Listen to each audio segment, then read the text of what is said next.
very good afternoon and welcome to NTV News. I'm Siksha Sharma. Let's take a look into the headlines first.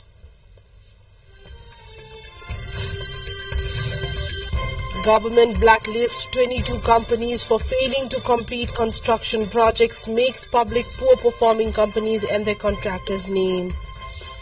High cloud conditions give some respite from cold in Kathmandu and Tarai region. Westerly wind likely to bring winter rain in Nepal few days from now. Iran and Pakistan to hold talks in a bid to ease tensions. Talks come after deadly cross-border strikes that threaten diplomatic relations. And matches between Sudur Pashchim and Army and Gandaki versus Police Club underway in Prime Minister Cup cricket.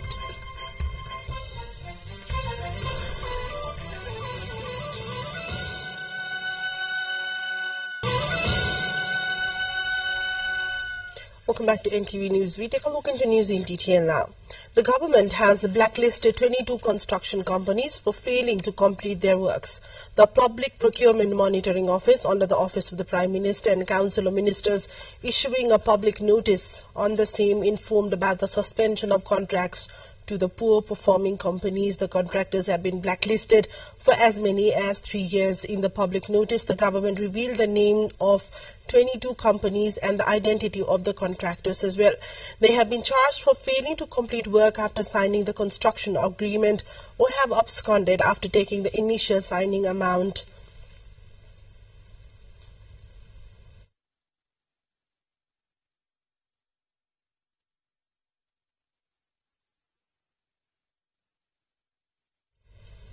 With the decision, these companies are barred from participating in any procurement processes of public bodies during their blacklisting period.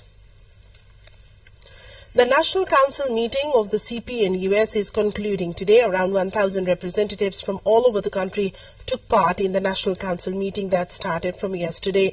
The meeting revolves around in-depth discussion on the statute draft legislation and the size of the Central Committee and elimination of age limits within the party's executive committee.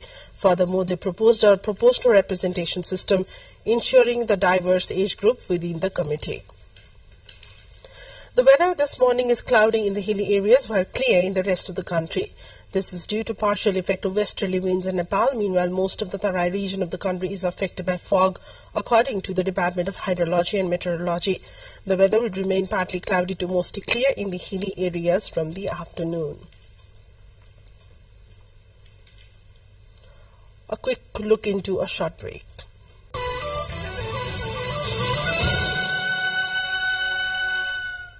Welcome back to NTV News. We now take a look into more updates. In Dudhauli of Sinduli, more and more people are getting married early because they lack education and there is not enough awareness in the community.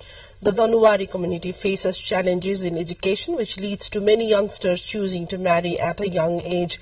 Even though some NGOs and INGOs are trying to spread awareness, the problem persists because there are not enough targeted awareness programs.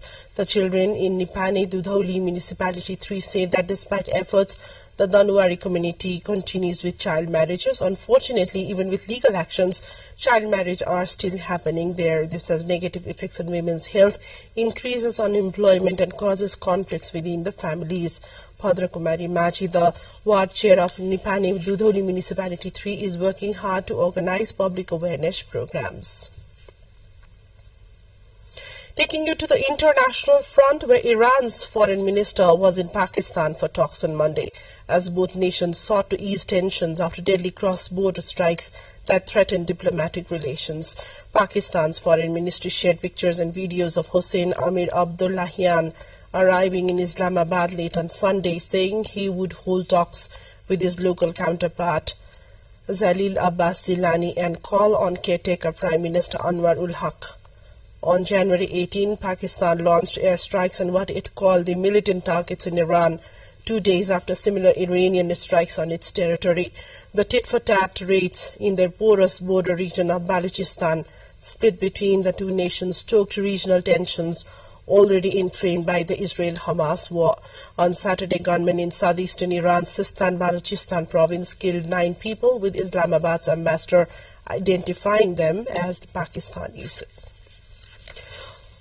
More than 2 months after Yemen's Houthi rebels captured the Galaxy Leader cargo ship and detained its 25 crew, the Iran-backed rebels have turned the vessel into a domestic tourist attraction. For about $1 per trip, male-only groups of visitors can board wooden boats 5 times a week to the hijacked car carrier, which the Houthis hail as a trophy in their fight in solidarity with the Palestinians. Let's take a look into a short break. More news follows up on the other side. Stay with us.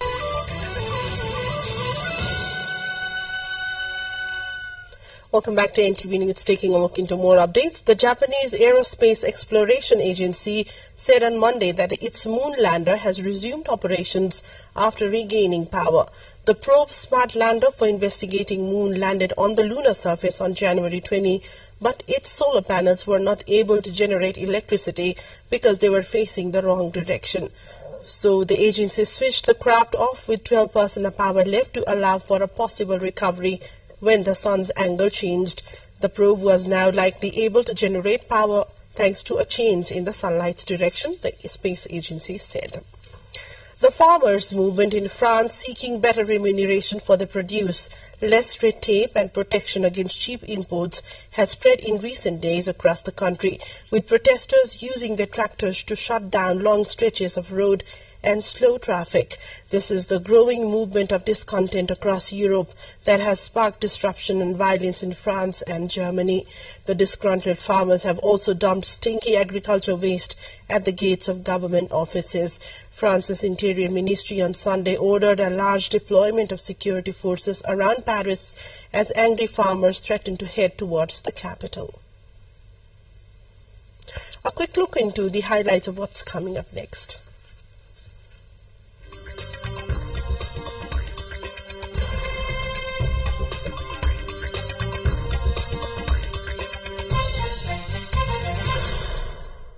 Fans gather at Mexico City's Plaza Mexico bullring, the largest in the world, with seating for 50,000 as bullfighting returns to the Mexican capital after the Supreme Court revoked its suspension.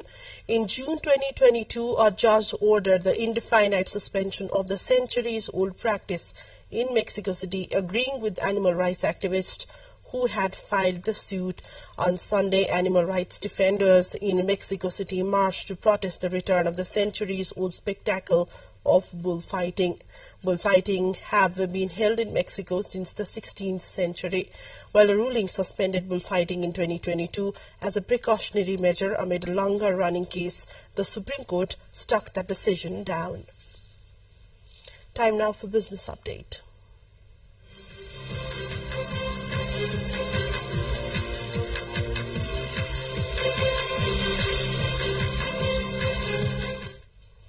Two matches are being played today under the Prime Minister's Cup National One-Day Cricket Tournament. The match between Sudhir Pashchim Province and Tribhuvan Army Club is underway at the Tribhuvan University Cricket Ground in Kirtipur. Likewise, the match between Gandaki Province and Nepal Police Club is held at the Mulpani Cricket Ground in Kathmandu. A total of 10 teams are competing in the tournament. Sudhir Pashchim Province is in the 5th position in the points table with 8 points in 6 games played so far. Similarly, Army Club is in the 4th position with 10 points. Gandaki Province is in the 8th place with the Nepal Police Club leads the points table with 12 points in 6 matches played so far. A variety of snowfield horse racing events took place on Saturday during the Winter Nadam phase in Zilin City, North China's Inner Mongolia autonomous region, attracting both the locals and visitors. Nadam Fair, meaning entertainment or recreation in Mongolian, is a mass traditional Mongolian festival mainly filled with sports events. As the most anticipated sport at the fair, the 6,000-meter group relay horse racing event held at Maodeng Ranch attracted 104 teams from 13 counties of the region's Zilingo League to compete for the top positions. In winter, horses tire more easily, especially when running on thick snow-covered land.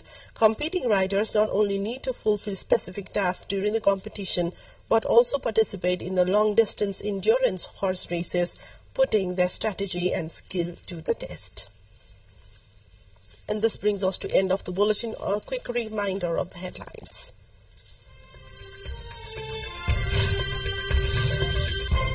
Government blacklists 22 companies for failing to complete construction projects, makes public poor-performing companies and their contractors' name. High cloud conditions give some respite from cold in Kathmandu and Tarai region. Westerly wind likely to bring winter rain in Nepal few days from now. Iran and Pakistan to hold talks in a bid to ease tensions. Talks come after deadly cross-border strikes that threaten diplomatic relations. And matches between Sudhir Paschiman Army and Gandaki versus Police Club underway in Prime Minister cricket.